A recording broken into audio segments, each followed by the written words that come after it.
Zelensky is being left guessing as Putin quietly rolls out a far deadlier war strategy with major consequences for Ukraine.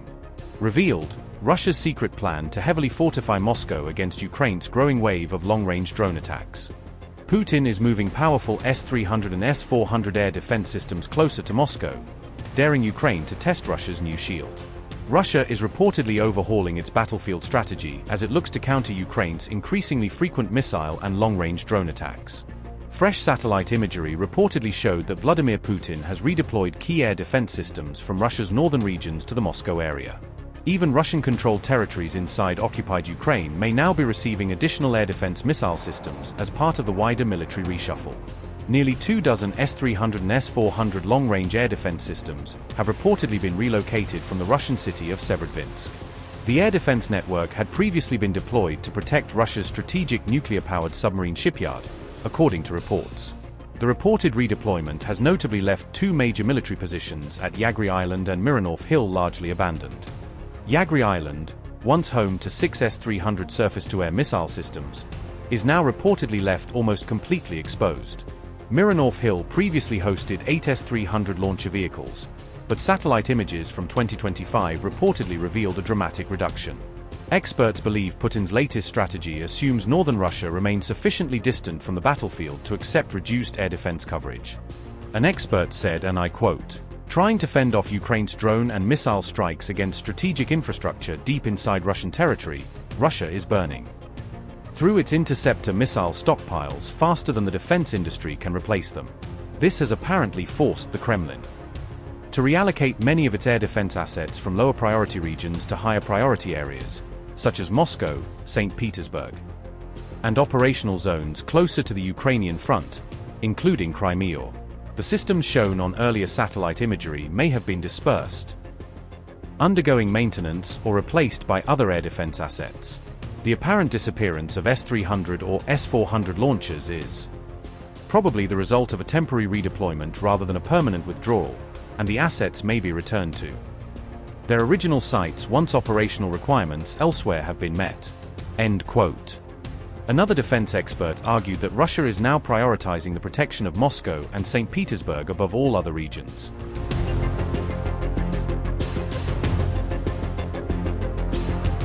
Meanwhile, Putin appeared to follow through on his promise of launching more powerful attacks against Ukraine with renewed intensity. Russia's defense ministry said its forces carried out a series of overnight missile and drone strikes across Ukraine on July 14. Moscow said the attacks targeted Ukraine's defense industry facilities in Kiev as well as port infrastructure in the Odessa region. The defense ministry also claimed that Russian forces struck Ukrainian ports and military-use vessels supporting Kiev's operations. Moscow said Russian aerospace forces destroyed an armed forces of Ukraine embankment crossing near Mayaky in the Donetsk People's Republic. Russia said its artillery and assault units continued attacking Ukrainian defensive positions behind the city of Konstantinovka. The defense ministry claimed Russian troops destroyed Ukrainian manpower, military equipment, and fortified positions during the operation. Moscow also said Russian artillery units destroyed several Ukrainian drone command posts in the Dnipropetrovsk region. Russia further claimed its forces eliminated a Ukrainian stronghold while advancing in the Dobropoli direction.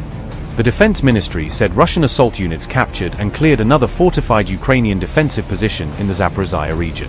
Separately, Russia said its Navy and the People's Liberation Army Navy successfully completed the Maritime Interaction 2026 joint exercise. Moscow added that Russian and Chinese warships have now moved on to conduct joint maritime patrols following the conclusion of the drills. Russia also showcased the combat use of its devastating FAB-3000 glide bombs during its latest strikes on Ukrainian positions. On July 13, Russia released fresh combat footage showing its devastating FAB-3000 glide bomb being used in active battlefield operations. The massive 3-ton glide bomb was reportedly deployed against frontline Ukrainian positions in the Zaporizhia region during the latest wave of attacks. A Russian combat aircraft reportedly dropped the bomb carrying nearly 1.4 tons of explosives on targets around Orykhov, causing a powerful blast. Russian drones also carried out another overnight assault on Zaporizhia during the night between July 12 and July 13, according to reports. At least 2 people were killed while another 11 were reportedly injured in Russia's latest strikes on the Zaporizhia region. Ukraine claimed that Russia launched 134 long-range strike drones along with 3 guided aviation missiles during attacks carried out between July the 12th and 13th. Another video released by Russia's defense ministry appeared to show a fresh wave of drone strikes targeting Ukrainian positions across the Black Sea region. On July 12th, Russian drones reportedly attacked Chornomorsk, Ukraine's largest commercial port on the Black Sea coastline. Russian President Vladimir Putin vowed even more powerful retaliation against Ukraine during remarks delivered on July 13th. Our responses will always be reciprocal. Wherever they try to strike Russian territory, we will respond in kind, only several times more powerfully. The enemy will feel it. They already feel it, and I hope they will continue to feel it on an ever greater scale. As for the energy sector, the foundation of Russia's energy system is very strong and reliable. Yes, those Ukrainian strikes are causing us, as they say, temporary problems with petroleum products, but the situation will gradually stabilize. This also applies to Crimea. Work has already begun on creating a supply system that will be very difficult for the enemy to reach. I will not go into details. This comes as Russia's intelligence agencies claimed they had foiled an elaborate Ukrainian drone operation targeting key Russian assets. In a major setback for Volodymyr Zelensky, Russia claimed it had foiled an alleged Ukrainian drone attack targeting a key strategic site in Moscow. Russia alleged that Ukraine's SBU had planned to deploy 35 FPV drones in a coordinated strike against a high-value strategic location inside the Russian capital.